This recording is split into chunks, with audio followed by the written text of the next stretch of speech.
Et oui, on a franchi la barre des 5 chiffres sur l'odomètre. On est trop contents. J'essaie de pas trop penser à tout ce qu'on a vécu pour pas être trop nostalgique aujourd'hui. Parce qu'en un an, on a vécu tellement de choses, tellement d'aventures que c'est difficile de juste s'imaginer tout ce qu'on a dû accomplir pendant ces 10 000 km.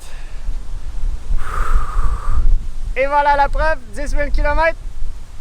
Oh yeah! Nous, c'est Jade et Yannouk. Nous avons tout quitté pour partir sur les routes du monde. Notre objectif est de rejoindre la Malaisie depuis la France à vélo. Chaque semaine, on t'invite dans notre quotidien pour vivre nos aventures les plus folles les unes que les autres.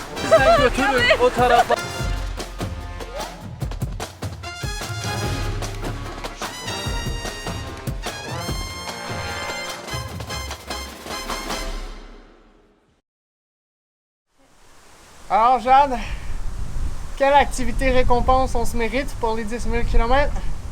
Qu'est-ce que tu as envie? 1,5 litres de Gatorade. 1,5. Parfois la vie peut être simple, hein?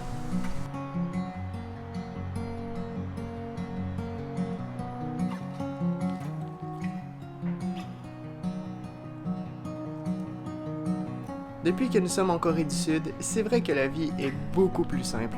Le stress de manquer d'eau et de nourriture est inexistant, car partout, nous pouvons trouver tout ce que nous avons besoin.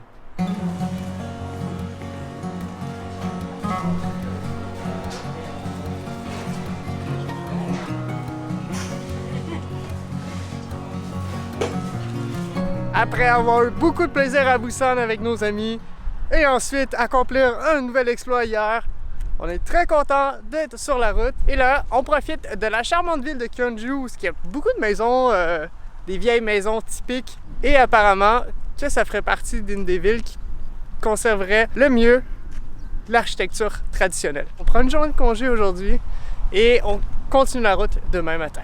Alors, on a loué une petite pépette pour faire le tour du village, de la ville, quand même de la ville. On va se donner une chance. Il y a plein de choses à voir et on s'est dit quoi de mieux que de ne pas faire de vélo. Est-ce que tu pourrais conduire dehors? On va tester un peu la machine. Allons-y! Hey, wow! On roule à 10 km/h. Pour te donner une idée, cette activité nous coûte 20 $, en fait 20 000 won pour 2 heures de plaisir à travers la ville. Vraiment une très bonne idée.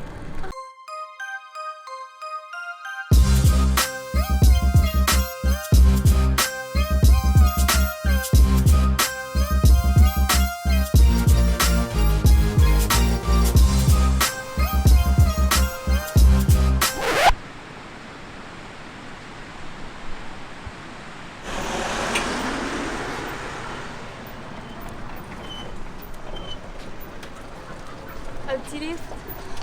N'importe quoi, ce bonhomme. Et l'utilisation du petit buggy comme ça vient ajouter une petite touche un petit peu funky à l'aventure. C'est vrai, Jade a raison là-dessus. C'est vraiment très coréen comme façon de faire.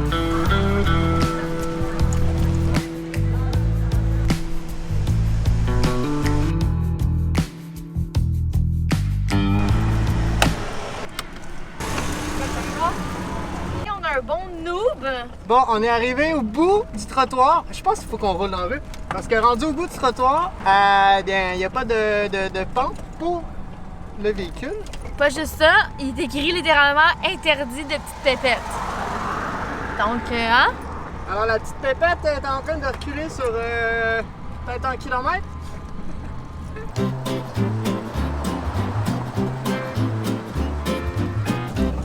On y est.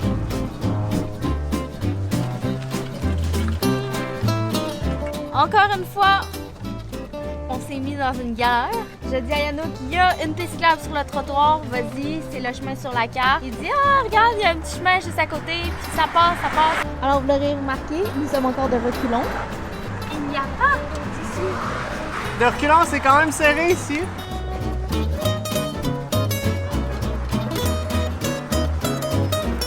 Au moins, on fait rire quelques Coréens de l'autre côté de la rue.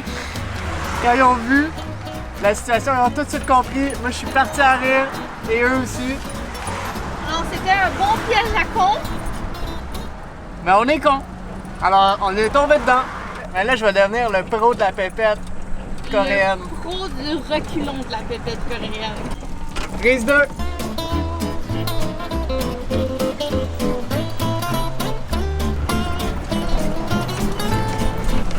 Tout le monde a compris qu'il fallait rouler dans la rue. Là, on vient d'être dans le quartier des pépettes et je pense qu'il faut qu'on roule dans la rue. En fait, tout le monde roule dans la rue.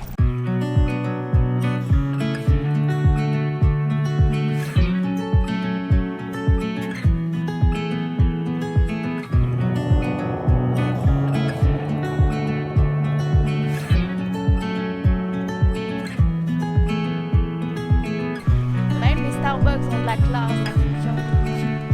Mais à 6 $ le café, on préfère encourager un petit café local que Starbucks.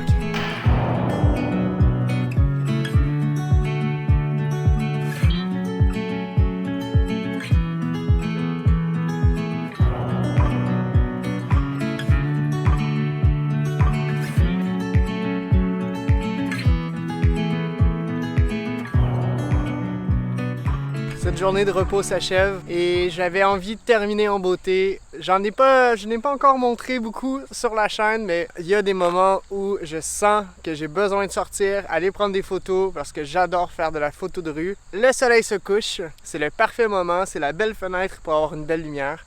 J'explore la ville, je vais voir ce que ça donne parce que c'est aussi ça le plaisir de la photo de rue, c'est qu'on sait jamais sur quoi on va tomber. Si on va faire une belle photo, c'est déjà une belle sortie, mais parfois ça arrive qu'il n'y a absolument rien qui se passe ou qu'il y a plein de choses qui se passent, qu'on a plein de belles photos à une soirée. Bref, tu comprends que ça dépend. Et là, avec notre sortie, avec notre belle pépette, on a un peu vu les endroits. J'ai un peu déjà repéré certains endroits qui m'intéressaient pour ce soir. Je t'emmène avec moi, mais bientôt je vais laisser la vidéo de côté pour mettre mes objectifs de photo et peut-être que je vais avoir la chance de te montrer quelques belles images pour conclure cette journée. La chose que j'aimerais vraiment photographier ce soir et je vais vraiment me concentrer là-dessus aujourd'hui, c'est ce qui se trouve derrière moi. C'est le magnifique pont qu'on a vu tout à l'heure. Et juste devant, il y a une espèce de petit passage en roche où les gens passent, les piétons vont passer. Il y a quelque chose à faire, je vais attendre quelques temps là-bas et saisir le moment, être au bon endroit, au bon moment. Peu importe les situations, j'amène toujours avec moi mon 56 mm Sigma objectif que j'adore. Mais j'ai aussi avec moi mon 35 mm de chez Sony et l'objectif que j'ai ici pour filmer, mon 18-35. Voilà. Et si jamais tu es intéressé à savoir tout le matériel caméra, vidéo, photo avec lequel on voyage, eh bien, on a déjà fait une vidéo sur le sujet, je te laisse le lien ici. Comme ça, tu vas avoir plus de détails. Je vais peut-être avoir de la chance ce soir. Il y a des gens qui sont habillés en habits traditionnels qui vont peut-être passer sur le pont. Il faut pas que je rate le moment. C'est vraiment une question de patience. Alors ça y est, je vais changer mes objectifs. Je te montre les quelques images que j'ai réussi à prendre ce soir. Bonne nuit.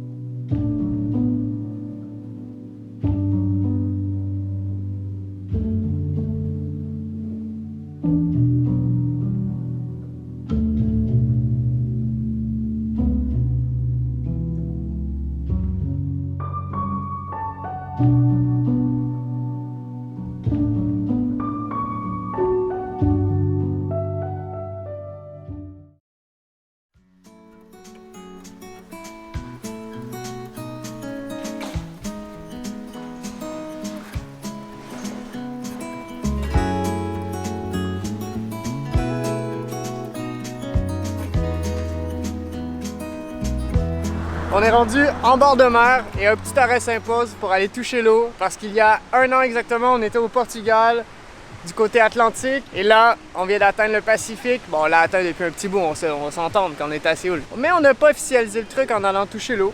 C'est là que ça se passe. Voilà, c'est fait. Je sais pas pourquoi j'ai fait ça, mais voilà, c'est fait. Trouvons maintenant un spot de bivouac.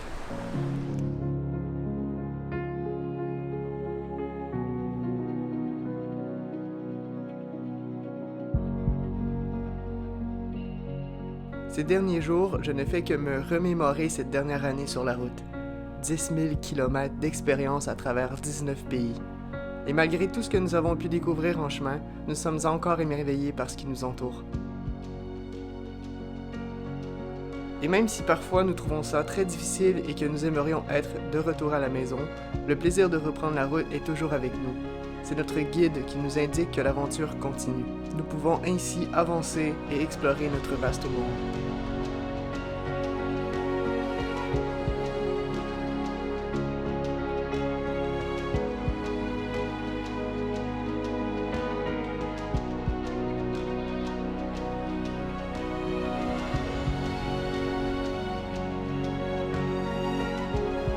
Et si nous pouvons réaliser cette folie jusqu'au bout, c'est en partie grâce à ceux qui soutiennent l'aventure. On tient à remercier nos nouveaux contributeurs Patreon. Merci à Alex, Joe, Fiona et Brian et Mylène Stedman.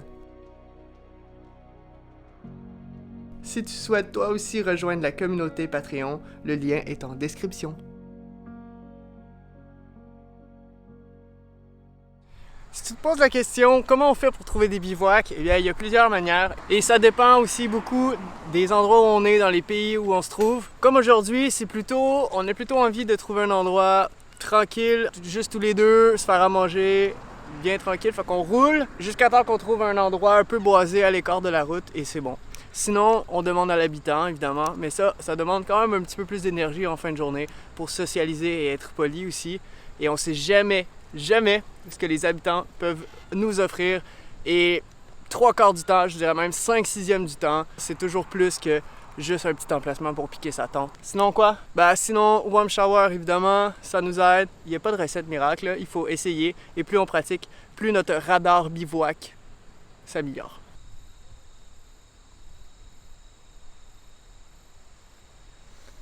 Et on trouve pas toujours du premier coup. Deuxième tentative. Et je pense que cette fois-ci, c'est la bonne. On est directement sur le bord de la mer. On se croise les doigts qu'on est correct parce qu'on n'est pas non plus vraiment à l'écart des gens. Dans le sens qu'une fois qu'on va piquer la tente, on va être quand même à découvert.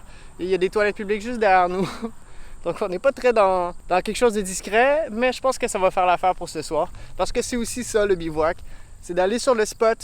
Nous, on pose jamais la tente directement quand on arrive. On peut parfois installer les chaises, rester là quelques temps et s'imprégner du feeling de l'endroit. Des fois, on le sent ou des fois, on le sent vraiment pas. Puis finalement, on décide de quitter après. Et là, je te dirais qu'on le sent bien. Outre l'odeur de la mer, ça fait changement. Ça fait longtemps qu'on ne sentait pas la mer. Ça me rappelle beaucoup de souvenirs, surtout sur la côte méditerranéenne. Jade est allée toucher à l'eau, elle aussi.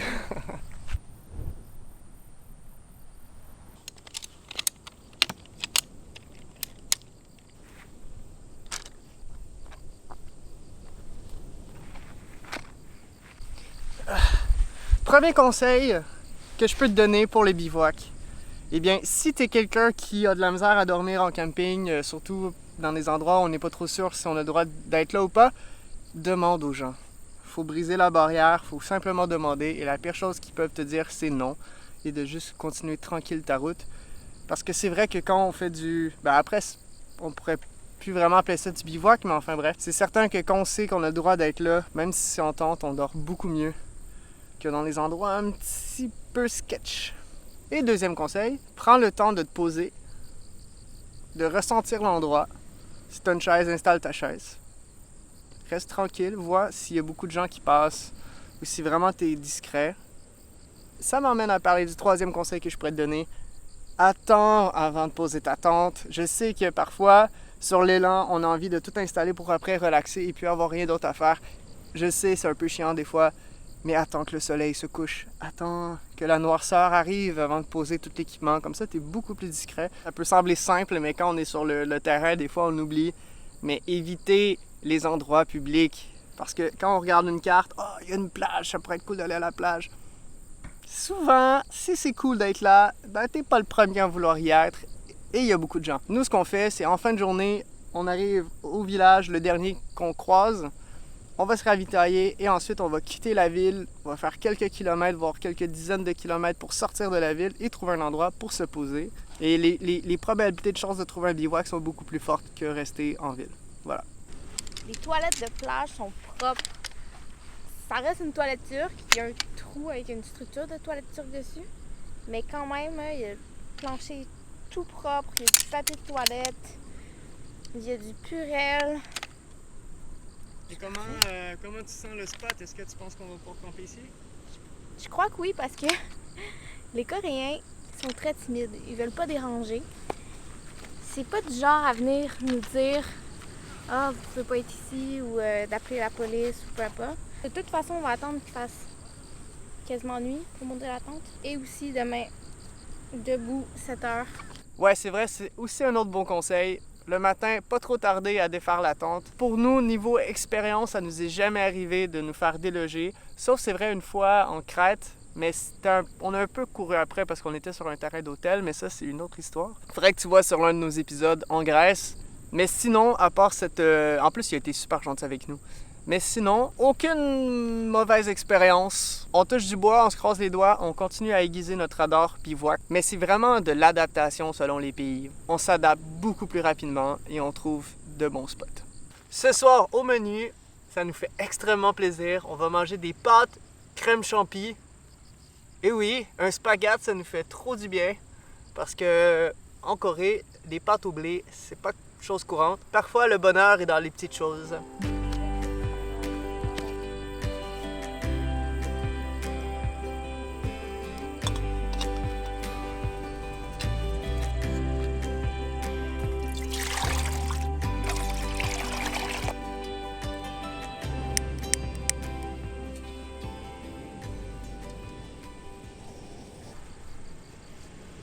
Il y a plein de maringouins.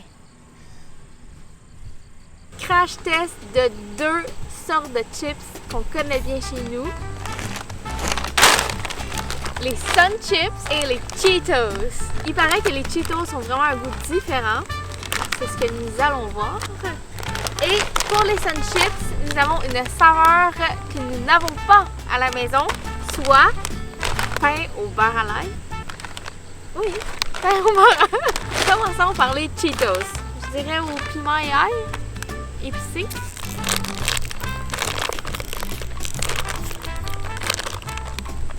La qualité du plastique est next level. Tu donnes à fond en Corée. Au premier sniff, et même au deuxième sniff, ça sent les ramen. Tu sais, les ramen secs que tu fais juste mettre ta petite poudre dedans. Ça goûte le ramen. C'est vraiment spécial. Ouh, ça a une petite touche sucrée même. Épicé sucré, je dirais. Très bon, très bon. Maintenant, les Sun Chips.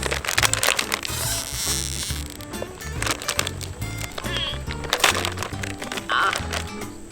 Ça sent le popcorn. On goûte l'ail, mais encore c'est sucré. C'est vraiment étrange comme goût. En vrai aussi c'est très bon. Je crois qu'on est habitué à des saveurs qui sont plus salées chez nous, alors qu'en Corée, j'ai remarqué, les gens ont tendance à être plus sucrés. Je me fais les 2 sacs ce soir en écoutant un bon film. Fettuccine et la petite sauce à la crème bacon et champignons. Miam, miam, miam, miam. Au Québec, on dit 1,25 sous de grosseur par personne. Mais comme on est des cyclistes, ça va être des gros 2 piastres. Ça fait vraiment changement de cuisiner parce que depuis qu'on est en Corée, on ne cuisine pas. On est très paresseux et on va dans les convenience stores parce que sincèrement, c'est bon. C'est ça le problème. Et en plus, c'est pas trop cher. L'épicerie est chère. Les fruits, les légumes, on va voir qu'on vend des reins pour pouvoir en manger ici.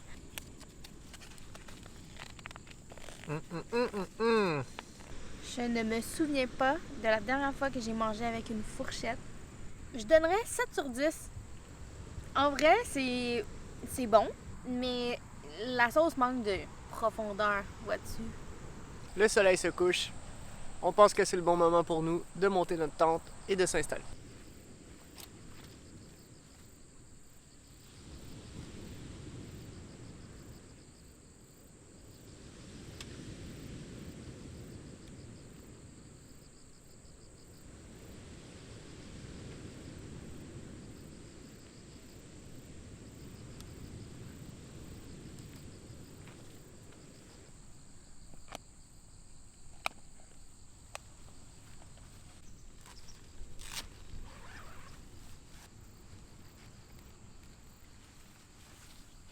Et pour les vélos, eh bien, on les pose juste devant la tente. Avec un cadenas, on a gardé l'habitude de toujours barrer nos vélos, peu importe on est où.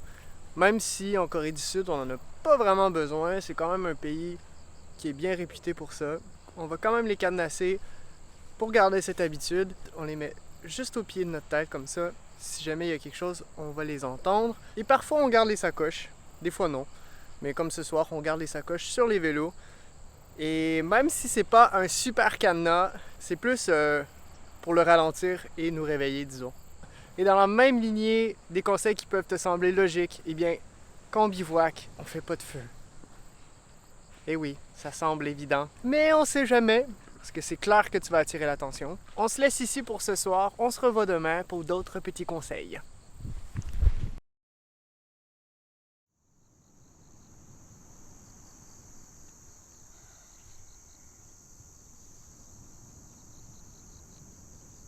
Bon matin. La première chose qu'on fait au réveil, c'est de démonter la tente. Mais là, aujourd'hui en particulier, il y a beaucoup de condensation, comme on a dormi en bord de mer. Alors on l'a fait sécher, mais sache qu'habituellement, on démonte la tente, on la replie, on range tout. Et ensuite, on prend le petit-déj, on s'installe pour le petit-déj. Comme ça, une fois qu'on a mangé, on est tout de suite prêt à partir. Ou si jamais il y a quelque chose qui nous arrive ou qu'on doit partir rapidement, eh bien, tout est déjà rangé. Alors là, on va profiter des premiers rayons de soleil pour faire sécher le tout et évidemment me faire le bon café matinal. C'est pas plus compliqué que ça. Pour bivouaquer, il faut oser et si on est incertain, il faut demander tout simplement. Ça va être une toute petite journée aujourd'hui parce que on va aller rejoindre nos amis que tu connais sans doute si tu nous suis sur la chaîne depuis quelques temps.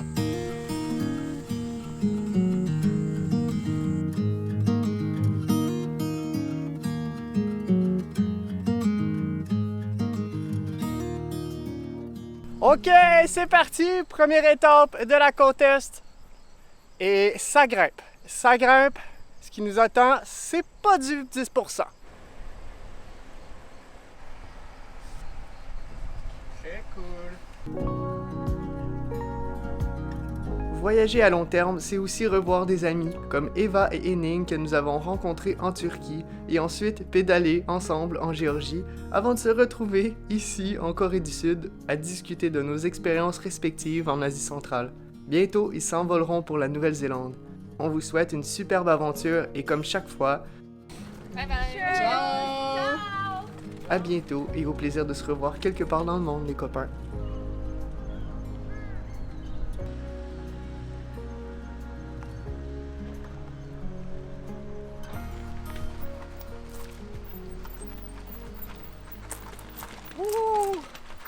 Et des fois, on trouve des petits coins de paradis comme aujourd'hui, où on est un peu isolé de la grande route. C'est magnifique! Et je tiens à préciser que c'est Jade qui a trouvé le spot. Et vraiment, bravo Jade. Wow, je viens de trouver un truc trop fou sur le spot. Je sais pas si toi t'as déjà vu ça, mais moi, clairement, c'est la première fois et ça m'émerveille. Attends que je te montre, c'est trop beau. Il y a des coquillages ici, je pense que ça vient de... ça vient de l'océan, mais je pense que ça a été amené il y a longtemps par l'océan, ou par le typhon, je sais pas trop. Et ces coquillages ont séché, et à l'intérieur, l'escargot a séché aussi. Je sais pas si lui il veut sortir. Non, il veut pas sortir. Attends, je te montre un autre exemple. Ah, voilà. C'est trop beau.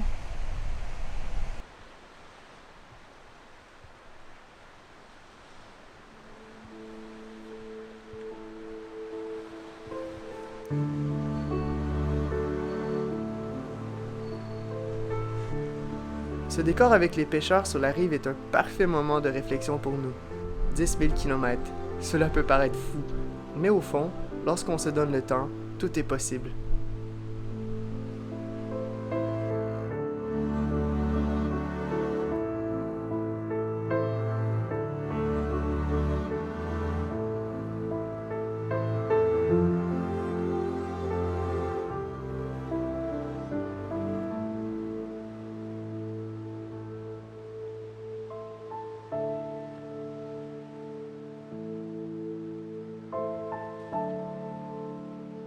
Voyager à vélo, c'est aussi un voyage intérieur, parce que sur la route, on a le temps de réfléchir. Et aujourd'hui, c'est la première fois que je pense au retour, car même si nous sommes encore loin de rentrer, nous sommes plus proches de la fin que du départ. Et je redoute le moment où cette aventure se terminera. Qu'est-ce qu'on va devenir? Mais ça, on s'en reparlera dans une prochaine vidéo.